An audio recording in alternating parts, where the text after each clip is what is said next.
near the epidermis of herbaceous dicotyledons. Actually what is herbaceous dicotyledons? Dicotyledon basically plant के लिए use किया जा रहा है, और हर्बेशियस बेसिकली वो प्लांट जिनके पास स्टेम सॉफ्ट होती है। आपने देखा होगा दरख्तों के अंदर स्टेम बन जाती है, दरख्तों के अंदर जो है वो लकड़ी फॉर्मेशन हो जाती है, लेकिन कुछ प्लांट्स ऐसे होते हैं जिनकी स्टेम क्या होती है, बहुत ही सॉफ्ट होती है, तो उस स्टेम की एपिडर्मिस पर, एपिडर्मिस के नीचे ये मौजूद होते हैं। व्हाट इज एपिडर्मिस, इसको भी हम डिस्कस करेंगे। एपी मतलब अपर और डर्मिस मतलब लेयर।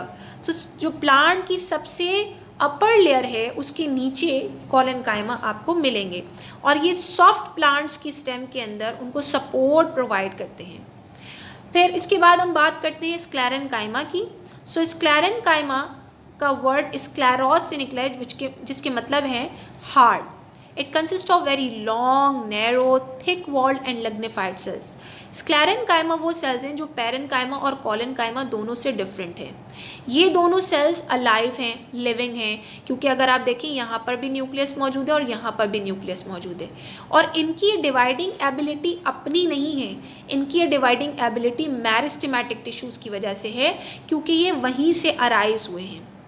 फिर उसके बाद आ जाता है कि अगर हम स्क्लेरेनकाइमा को देखें तो ये हार्ड है एज कम्पेयर टू पैरेनकाइमा और कॉलेनकाइमा, ये हार्ड और डेड है, ये डिवाइड होने की एबिलिटी नहीं रखते। उसकी वजह क्या है, इनके पास न्यूक्लियस नहीं होता। दूसरी जो मेन वजह है, ये हार्ड क्यों हो जाते हैं, क्योंकि इनकी सेल वॉल में एक सब्सटेंस डिपॉजिट हो जाता है, जमा हो जाता है।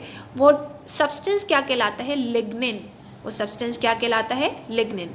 तो इनके जो सेल्स होते हैं वो अगर आप देखें थिक वॉल्ड हैं, लिग्निफाइड हैं। लिग्निफाइड मतलब कि इनकी जो सेल वॉल है वो इतनी ज़्यादा थिक है कि उसमें क्या उसकी थिकनेस की वजह क्या है कि उनके अंदर लिग्निन डिपॉजिट हो चुका है।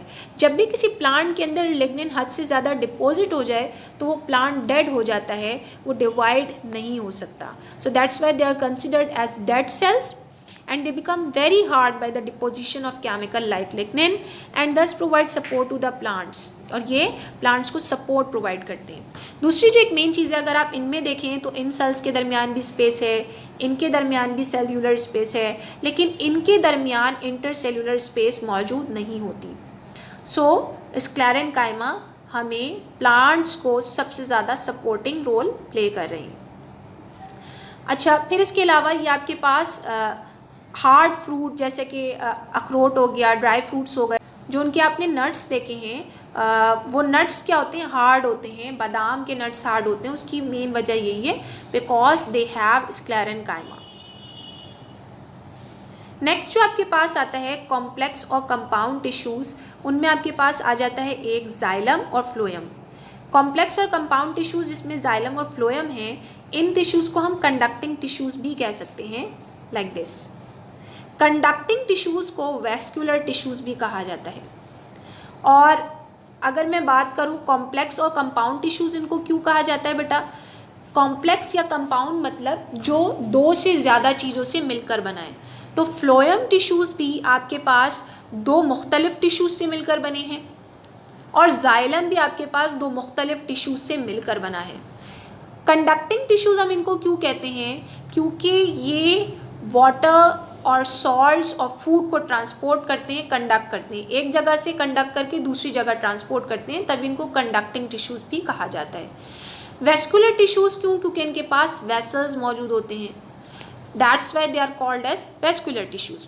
सो जाइलम की सबसे पहले बात करते हैं। These tissues consist of elongated cells with thick और थिन वॉल्स, यानी जो कंडक्टिंग और वेस्कुलर टिश्यूज़ हैं उनमें आपके पास इलोंगेटेड सेल्स होते हैं जिनमें थिक और थिन वॉल्स होती हैं, और इसकी एग्जांपल आपके पास क्या है, जाइलम और फ्लोएम।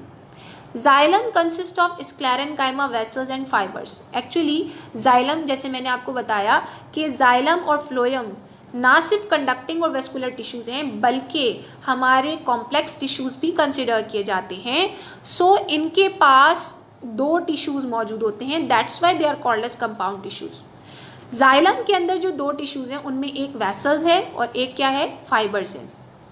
ठीक है, दूसरा इनका काम क्या होता है, they conduct water and salts, यानी पानी और नमकियात को ये ट्रांसपोर्ट करते हैं।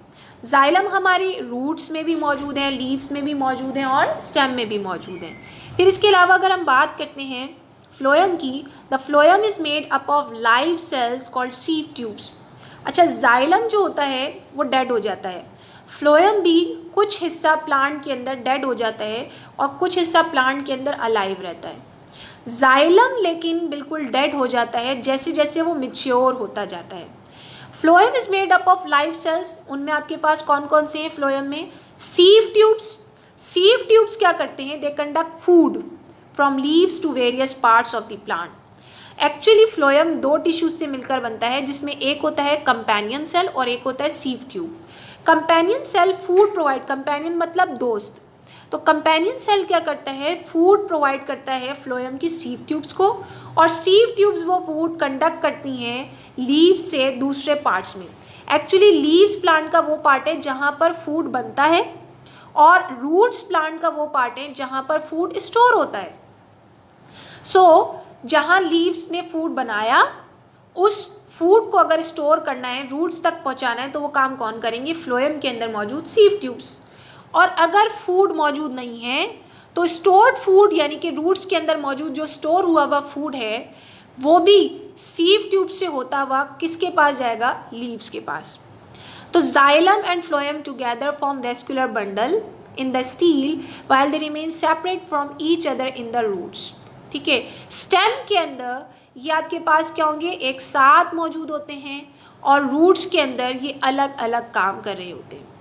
ये आपके पास आ जाते हैं कंडक्टिंग टिश्यूज़ और वेस्कुलर टिश्यूज़, जिनको हम कॉम्प्लेक्स टिश्यूज़ भी कहते हैं। फिर अगर हम बात करें, हमने जो अभी बात की थी परमानेंट टिश्यूज़ की, उनमें थी आपके पास types of permanent tissues on the basis of function structure. यहाँ पर हम टाइप्स ऑफ परमानेंट टिश्यूज़ पढ़ने जा रहे हैं on the basis of function, जिसमें आपके पास पहला है एपिडर्मल टिश्यू। एपिडर्मल टिश्यू आपके पास कौन से हैं? वैसे on the basis of function आपके पास तीन तरह होते हैं, जैसे एपिडर्मल हो गए, ग्राउंड टिश्यूज़ हो गए और सपोर्टिंग टिश्यूज़ हो गए। ग्राउंड टिश्यूज़ में वही आ जाएंगे पैरेन्काइमा, कॉलेनकाइमा, और सपोर्टिंग टिश्यूज़ में स्क्लेरेन्काइमा आ जाएंगे। जब हम बात करते हैं एपिडर्मल टिश्यूज़ की, तो एपिडर्मल टिश्यूज़ मैंने आपको बताया, एपी मतलब अपर और डर्म मतलब layer. The cells of these tissues are rectangular in shape. इन टिश्यूज़ के जो सेल्स होते हैं they are rectangular in shape. These tissues form the outer layer of root। ये टिश्यूज़ जो है वो रूट की आउटर लेयर बनाती हैं। मैंने आपको बताया कि भले वो कोई भी पार्ट हो, आपके प्लांट का जो सबसे अपर पार्ट होगा, सबसे आउटर लेयर जो होगी, वो किससे मिलकर बनेगी? एपिडर्मल टिश्यू से।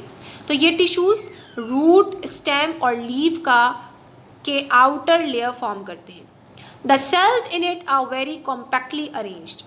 इनमें क्या होते हैं? सेल्स बहुत क्लोजली अरेंज्ड हुए होते हैं, दरमियान में इंटरसेलुलर स्पेसेस नहीं होती, so that there is no space between them. However, in the stems and leaves, pores called stomata are present.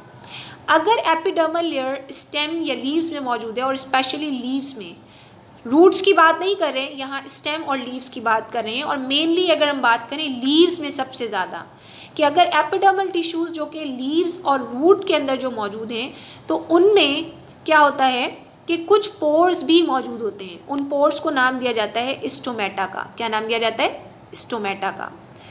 और स्टोमेटा बेसिकली ये पोर्स जो हैं वो बने हुए होते हैं कि सराउंडेड होते हैं दो गार्ड सेल से। गार्ड सेल्स बेसिकली ये गार्ड करते हैं कि स्टोमेटा को ओपन होना चाहिए या क्लोज होना चाहिए। अगर स्टोमेटा ओपन होगा तो आपके पास क्या होगा? गैसियस एक्सचेंज होगा, यानी कार्बन डाइऑक्साइड अंदर आएगा और ऑक्सीजन बाहर जाएगा। अगर स्टोमेटा क्लोज होंगे तो गैसेस एक्सचेंज नहीं होगी। So basically stomata are the pores and guard cells से वो सराउंड हुए होते हैं। गार्ड सेल्स इनकी ओपनिंग और क्लोजिंग को कंट्रोल करते हैं, और स्टोमेटा का काम क्या है? Basically gaseous exchange. So I hope बेटा कि आपने इस लेक्चर को अच्छे से समझा होगा और अच्छे से सुना होगा। अब चलते हैं क्वेश्चंस की तरफ। सबसे पहले आपने ये बताना है कि मेरिस्टेमेटिक और परमानेंट टिश्यूज़ में से कौन से सेल्स में डिवाइडिंग एबिलिटी होती है।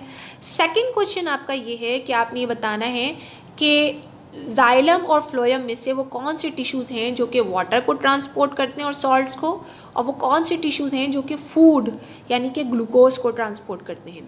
थर्ड क्वेश्चन आपने ये बताना है कि प्लांट का वो कौन सा पार्ट है जहाँ पर फूड बनता है। And the fourth question is that कि परमानेंट टिश्यूज़ में वो कौन से टिश्यूज़ हैं जो कि डेड इन नेचर हैं और वो डेड क्यों हो जाते हैं। फिफ्थ क्वेश्चन यानी अनदर क्वेश्चन इज़ कि आप ये बताएं कि कंपाउंड टिश्यूज़ को कंपाउंड टिश्यूज़ क्यों कहा जाता है।